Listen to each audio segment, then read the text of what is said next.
The Swiss-based mining company Glencore has said it will pay $180 million to the Democratic Republic of Congo to settle corruption claims. The agreement covers an 11-year period from 2007 to 2018. Glencore is also to pay other African countries for endemic bribery of African oil officials. But is it really enough? Welcome to the Sankofa Pan African series. Please support us through Patreon and by buying me coffee so we can continue to bring you the series. Don't just subscribe to this channel. Please also turn on your notification buttons so you know when we have new episodes. Share our videos with your contacts, and don't forget to check out our new website, sankofastorybooks.com, for history, Afrocentric stories, and other resources for our children. Now, the Democratic Republic of Congo is not the only country where Glencore, like other multinational companies, operates systems of highly corrosive corruption. Glencore bribed state-owned oil companies and government ministries across Nigeria, Equatorial Guinea, and the Ivory Coast. They perfected a system to conceal bribes by labeling them as unspecified service fees, signing bonuses, success fees, all that. They had all kinds of jargons to disguise what they were doing to corrupt African officials. Glencore employees actually flew cash bribes to countries in Africa in private jets and used sham documents to hide the true purposes of cash bribes. And senior Glencore employees signed off on cash withdrawals used for the payoffs that they were paying to corrupt officials in different countries in Africa. Glencore has also admitted bribing officials in several African nations, including the Democratic Republic of Congo, to secure improper business advantages while intending that a portion of the payments should be used as bribes. So it was well planned out and perfectly executed, their system of corruption. In August 2011 alone, 2 Glencore executives flew $800,000 in cash on a private jet from Switzerland to South Sudan. The very same year that the war-ravaged country gained its independence. The money was recorded as an expense needed to open an office in South Sudan, but the money was then paid via a local agent to officials in the newly established country. So, from the very beginning of that country, predatory multinationals like Glencore swooned in to set it up for failure.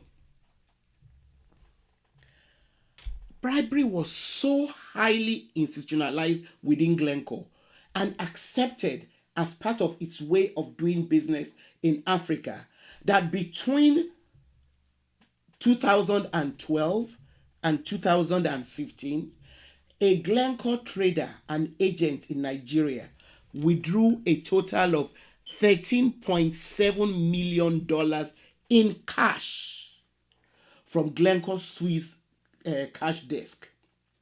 The cash was then again flown on a private jet to Cameroon, where it was used to bribe officials in the country's national oil and gas companies.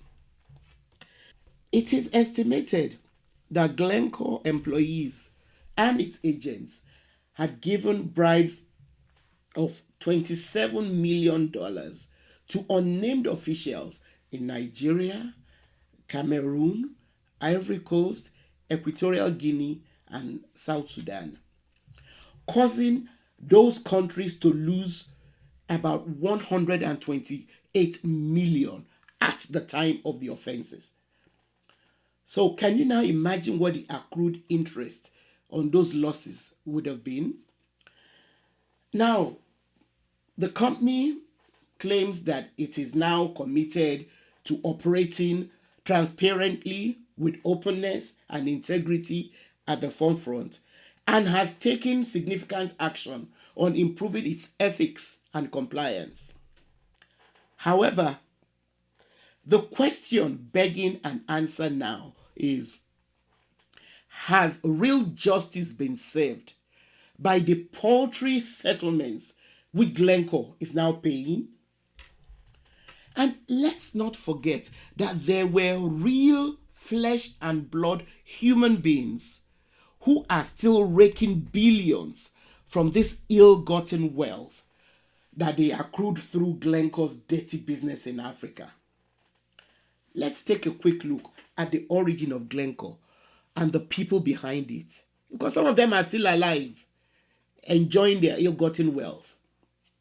In 1983, Mark Rich, a commodities trader, fled the United States for Europe after being indicted for trading Iranian oil during the 1979 hostage crisis and evading $50 million in taxes.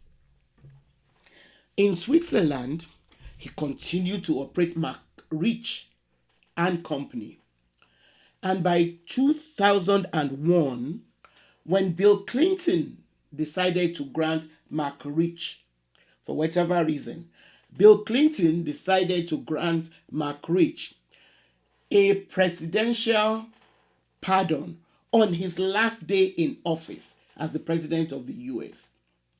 So by the time he granted this pardon, the company had been renamed Glencore International.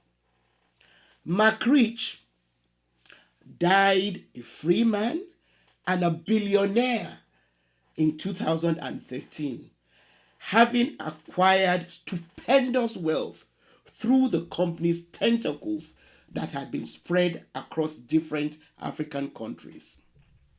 He had also laid a foundation, a solid foundation, for his corrupt company and the likes of Pincus Green, his longtime right-hand man, and others to follow.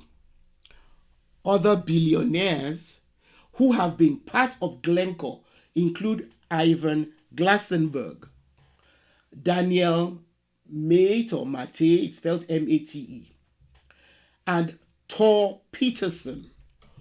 All three of them only left Glencore within the last couple of years. So they were all there when all the corruption was going on. But neither they nor other billionaire executives of Glencore have been made to pay or even answer for Glencore's endemic corruption. Even though Glencore's dirty business could not have been carried out so successfully without the approval and knowledge of its top executives. This is in spite of the fact that Glencore has admitted that its traders bribe foreign officials to secure contracts and cargoes, and they also bribe bureaucrats to avoid audits, and they bribe judges to make lawsuits disappear. Yet they were all walking free. So, why is this judgment, which is compelling Glencore to pay fines for its corrupt practices, being celebrated? Well, they say it's a landmark one because it is the first conviction of a company on charges of authorizing bribery.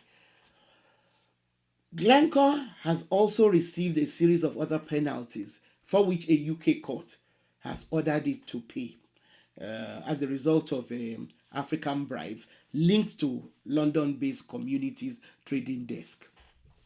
But are these settlements really enough?